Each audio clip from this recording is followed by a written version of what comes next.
और चुनावी तपिश सिर्फ बिहार में ही नहीं बंगाल में भी है। पश्चिम बंगाल की मुख्यमंत्री ममता बनर्जी ने एक बार फिर केंद्र की नरेंद्र मोदी सरकार पर हमला किया। ममता बनर्जी ने ईडी, एनआईए और अन्य केंद्रीय जांच एजेंसियों की कार्रवाई को लेकर केंद्र सरकार पर तंज कसा। ममता ने कहा है कि वो बंगाल में किसी भी सूरत में सीएए और एनआरसी लागू नहीं होने देंगी। আমার ইচ্ছে সর্বধর্ম সমন্বয়, আমার ইচ্ছে আপনাদের নিরাপত্তা, আপনাদের জীবন, no NRC, no CAB, no uniform civil code, সব মানুষের অধিকার তার নিজস্ব অধিকারের মতো থাকবে। देश के लिए जान दे दूंगी लेकिन सीए और एनआरसी लागू नहीं होने दूंगी। दीदी ने पश्चिम बंगाल को इसी अंदाज में ईदी दी। ईद के त्योहार पर पहली बार ममता बनर्जी ने यूसीसी पर भी अपनी पार्टी की स्थिति साफ कर दी। लेकिन दीदी सिर्फ इतना कहकर ही नहीं रुकी, केंद्र सरकार पर जांच एजेंसियों के दुरुपयोग का आरोप लगाया तो दंगा भड़काने की कोशिश का इल्जाम भी जड़ दिया। अरे लोग, किसका नाम पे आपको नाम है दंगा करने चाहता है? कोई दंगा करने अगर आते हैं, आप चुपचाप रहो, माथा ठंडा रहो, बिल्कुल आप रहे कुल, हम रहेगा कुल। उसको दंगा फसाद का चक्रांत हम नहीं करने देंगे। एक चॉकलेट बम भी बंद फटते हैं, एनआईए को भेज देता है, सबको अरेस्ट कर लो। सबको अरेस्ट करते करते तुम्हारा देश ही सुनना हो जाएगा। यही बात में रहता है। हम तो छोटा आसमान चाहते हैं, सुंदर आसमान, जिसके लिए सब लोगों ने एक साथ में रहेगा। ममता बनर्जी के भतीजे और टीएमसी महासचिव अभिषेक बनर्जी ने तो बुआ से भी 2 कदम आगे बढ़ गए।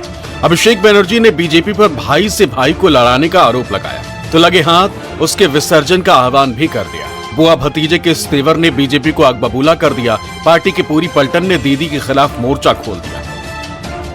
पानी का कोई मजहब नहीं होता है, चांद का कोई मजहब नहीं होता है, जिस हवा में हम सांस लेते हैं उस हवा का कोई मजहब नहीं होता है।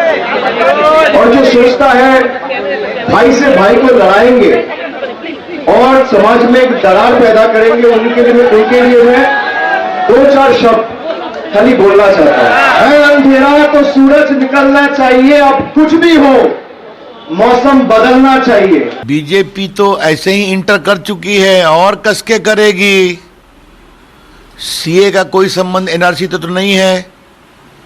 क्या वो नहीं चाहती हैं कि बांग्लादेश से आए जो विस्थापित हिंदू हैं, जो पीड़ित हैं, जो अमानवीय त्रासदी से त्रस्त हैं, उनको देश में स्थान मिले?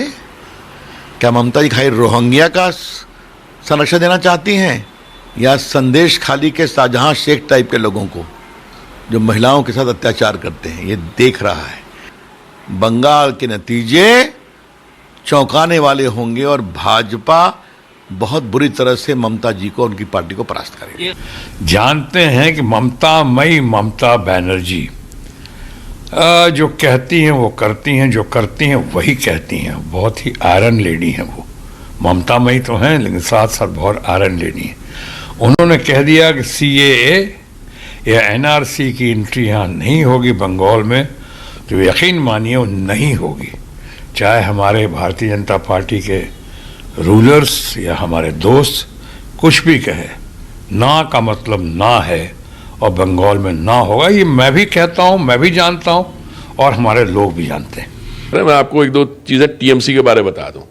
आप संदेश खाली से भी अगर निकले, वहाँ पे क्या अत्याचार हुआ है हमारी बहनों पे, और वो भी हाई कोर्ट ने क्या कहा।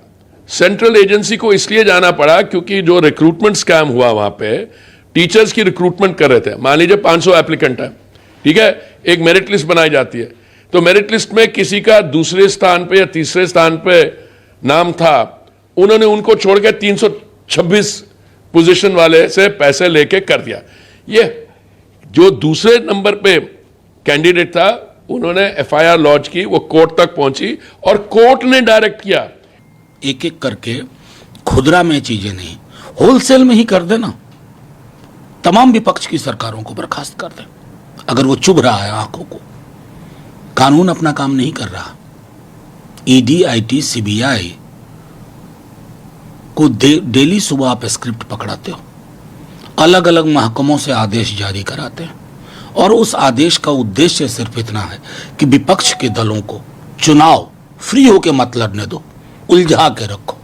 तो प्रधानमंत्री जी किस मुंह से बाहर जाएंगे विदेश में और कहेंगे मैं लोकतंत्र की जननी वाले देश से आया हूं? मुश्किल होगी ये कहने मुने। 2022 बम विस्फोट मामले में बीते 6 अप्रैल को एनआईए की टीम पूर्वी मिदनापुर जिले के भूपति नगर में छापा मारने गई थी। इस दौरान टीम पर हमला हुआ था। इसके अगले दिन यानी 7 अप्रैल को जलपाईगुड़ी की चुनावी रैली में पीएम मोदी ने टीएमसी पर हमला बोला। पीएम मोदी ने आरोप लगाया कि जब भी जांच एजेंसियां पश्चिम बंगाल आती हैं, टीएमसी उन पर हमला करती है। लेकिन जांच एजेंसियों को बीजेपी का अमला बताकर ममता बनर्जी ने पीएम मोदी को जवाब दे दिया। मनोज पांडे, कोलकाता।